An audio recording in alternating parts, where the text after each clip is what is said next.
بسم اللہ الرحمن الرحیم۔ قیام پاکستان، یہ پاکستان نظریہ اسلام پر بنا ہے۔ ہم اکثر یہ کہتے ہیں کہ پاکستان کا مطلب کیا؟ لا الہ الا اللہ۔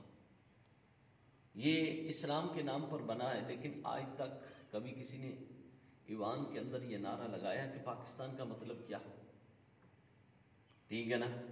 تو یہ کون جو جس نظریے سے پاکستان بنا ہے وہ نظریہ ہی نہیں پیش کیا جا رہا۔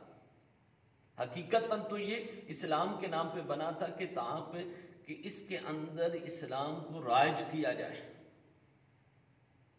اس ملک کے اندر اسلام کو نافذ کیا جائے، اسلام کے مطابق سارے معاملات ہوں، لیکن نہیں۔ اور دوسری خاص طور پہ میں دوستوں کو یہ پیغام دینا چاہتا ہوں کہ 14 اگست ہم لوگ آزادی مناتے ہیں، ٹھیک ہے نا؟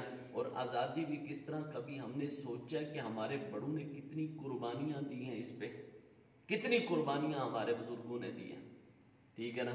ہم 14 اگست والے دن اٹھتے ہیں، وہ واجے بجانے شروع کر دیتے ہیں، اور اس دن خاص طور پہ ہمارے ایسے پروگرام ٹی ویوں پہ یہ میڈیا پہ شائع ہوتے ہیں کہ جس کے اندر ہماری بچیاں ناچ رہی ہوتی ہیں اور اس طرح کے سلسلے۔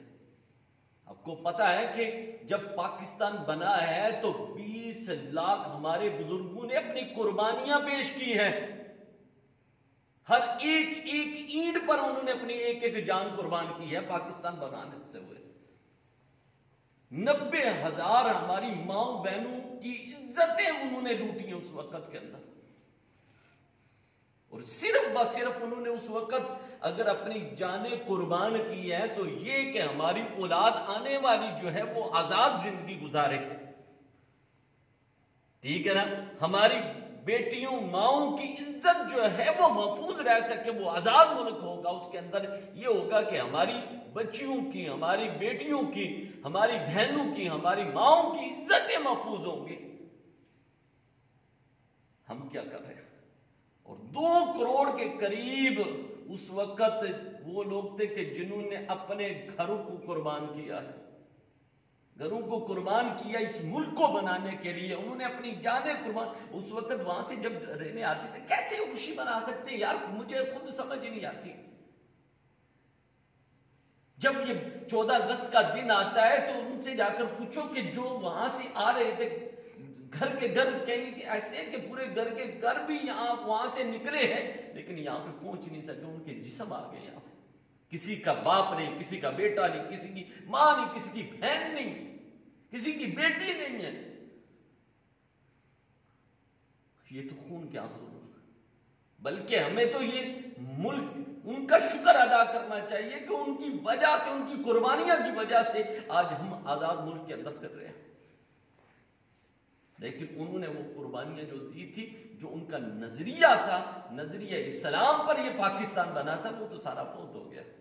یہ اسلام کون سا اسلام پہ آ گیا؟ وہ ہم نے ان کو ان کے سالے ثواب کے لیے طوطے بجانے شروع کر دیے ہیں، واجے بجانے شروع کر دیے ہیں، اس دن طرح طرح کے پروگرام، فحاشی کے پروگرام رکھنے شروع کر دیے۔ کبھی ہم نے غور کیا ہے کہ جو 90,000 ہماری ماؤں بہنوں نے اپنی عزتیں قربان کی اس ملک کے لیے، وہ کیوں؟ کہ تاکہ ہماری بیٹیوں، بہنوں اور ماؤں کی عزت محفوظ رہ سکے۔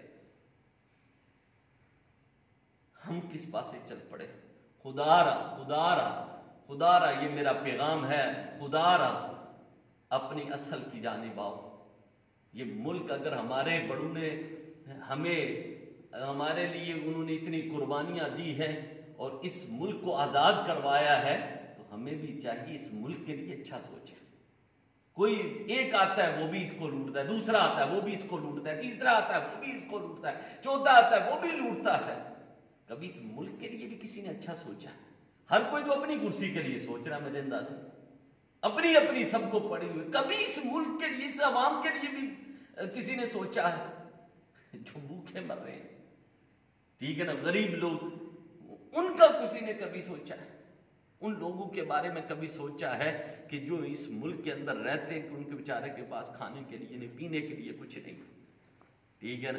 تو اس وجہ سے اس ملک کے بارے میں سوچو، اس قوم کے بارے میں سوچو، جو ہمارے بڑوں نے اتنی قربانیاں دے کر اس ملک کو بنایا ہے، ان کی قربانیوں کو جو ہے ضائع نہ کرو، ٹھیک ہے نا؟ اپنے آپ کو دیکھو، اس ملک کو بناؤ، اس ملک کی اسلامیت کے لیے، اس ملک کے بقا کے لیے اپنے آپ کو کوئی کردار ادا کرو اس کے لیے، ٹھیک ہے نا؟ بلکہ میں آپ لوگوں کو کہوں گا کہ جن ہمارے بزرگوں نے، ہماری ماؤں بہنوں نے قربانیاں دی ہیں 14 اگست والے دن، تو ہمیں چاہیے قرآن خوانیاں رکھیں یہاں پر، ان کے لیے دعا کریں، ٹھیک ہے نا؟ اس لیے کہ ان کی وجہ سے، ان کی قربانیوں کی وجہ سے آج ہم آزاد پھر رہے ہیں، اور آزاد جو ہے عبادت بھی کر رہے ہیں، سارا کچھ۔ اگر آج ان کے نیچے ہوتے تو پھر کیا ہوتا، ہمارا حال کتنا برا ہوتا۔ یہ کھل کر نہ عبادتیں ہو سکتی، نہ کھل کر ہم چل سکتے، نہ کھل کر پڑھ سکتے، نہ کھل کر اپنے آپ کو دنیا والوں کے سامنے اظہار کر سکتے، اپنے اسلام کا پرچار بھی نہ کر سکتے۔ وہاں پہ کیا ہو رہا ہے مسلمانوں کے حال؟ اس وجہ سے میری یہی گزارش ہے کہ پاکستان اس فحاشی کے لیے نہیں بنا، پاکستان یہ غریب کو دبانے کے لیے نہیں بنا، ٹھیک ہے نا؟